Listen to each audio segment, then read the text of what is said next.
What a wild week in North Dakota high school football. We had 6 of the 20 teams ranked in last week's polls go down. Some of them in top 5 battles like number 1 Kindred's huge road win over number 3 Hillsboro-Central Valley and top-ranked Jamestown's season-opening win over number 4 Red River. On Midco Sports, fans watched unranked West Fargo upend number 2 Century in a rain-drenched 7-6 victory. Friday Night Lights are back and it is beautiful. Jody Norstedt here for this week's announcement of our top performers and Midco Sports Game Ball winners sponsored by Farmers Union Insurance. The new program, Maple River, picked up its first win on Friday and they had a running back by the name of Clay Hovelson erupt for nearly 300 yards rushing to do it. He's going to be getting the hardware.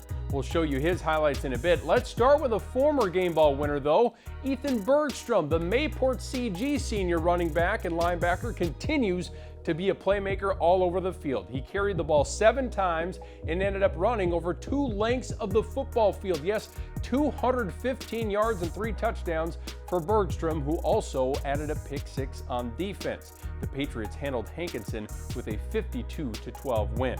Walker Broughton is a sophomore sensation for West Hope Newburgh Glenburn. The quarterback and safety passed for a touchdown, rushed for 134 yards and a score, but he was even better on defense where he intercepted not 1, not 2, but 3 passes, returning 1 of those for a touchdown. The Sioux picked up a big win over a Surrey team that reached the state quarterfinals last year. What is up with these Dickinson Trinity Titans?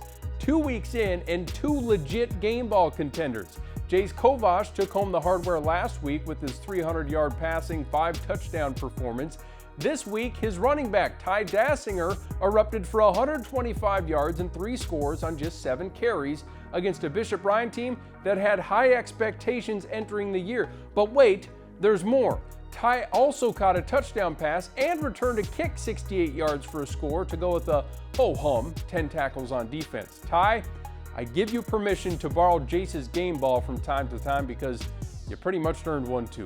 Here's a name that's familiar with this list. Ray Powers Lake's Tyson Enget passed for 200 yards and a trio of scores, rushed for 118 and a tutty, and forced and recovered 2 fumbles in the team's 31-zip win over Heart River. One glance at Tyson's Twitter and you can tell he's a Timberwolves fan. How old, buddy? This Friday night, you can watch Mandan against Century live on Midco Sports, and that means you'll see this guy.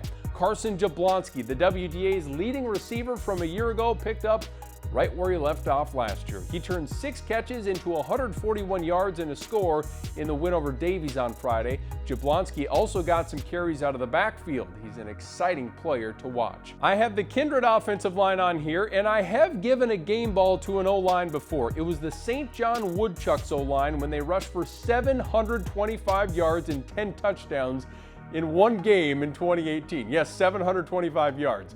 The Vikings didn't reach 700, but running for 360 yards and 5 touchdowns against a perennial power like Hillsboro-Central Valley might be just as impressive. Jorgen Swenson scored 3 times behind that O-line full of tough guys like Riley Sunram, Jack Packer, Mason Nipstead, Dylan Filler, and Blake Hauska, among others. Boy, that was a good night to be a Kindred Viking.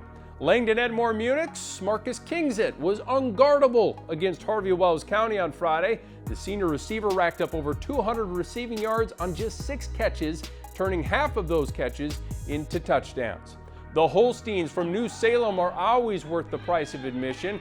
We were there on Friday night when Brock Norton ran wild underneath the watch of Salem Sioux. The sophomore sliced through the Storm defense to the tune of 160 yards on 17 carries, finding the end zone twice.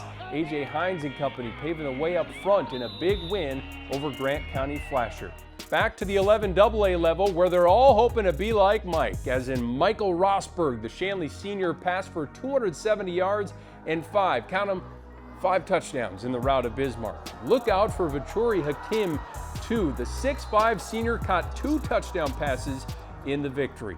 Rounding out the Select 10 is quarterback Xavier Voss from Oaks, who found Blason Donnelly for the go-ahead touchdown with 45 seconds left. to help the Tornadoes upset and stun 4th-ranked Central Cass 22-14. Vossler finished the night completing 21 of 34 passes for 240 yards and 2 touchdowns. He also rushed for a score in the huge Region 1 victory. All right, now let's close this thing out with our winner. This week's Midco Sports Game Ball, presented by Farmers Union Insurance, is heading to Maple River and senior Clay Hovelson after the Raiders picked up their first win in program history.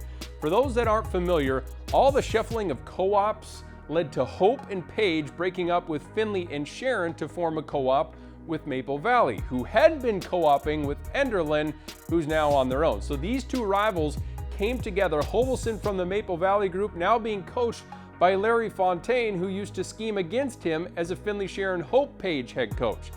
That's why this win was so monumental for the program, taking down Richland 24-8 for the first of what they hope is many wins. Hovelson got it done on both sides of the field. He turned 24 carries into a whopping 280 yards and 2 touchdowns. That's an average of 11.5 yards per carry. He also led the team with 12 tackles on defense. Have a day, Clay. I say this ball is heading your way, okay? That's a wrap for this week. Keep the nominations coming and head over to our Midco Sports Instagram page to vote on our Extra Credit Play of the Week finalists. Enjoy the games this week, everyone. We'll see you on Varsity Sports Live Friday at 10:30.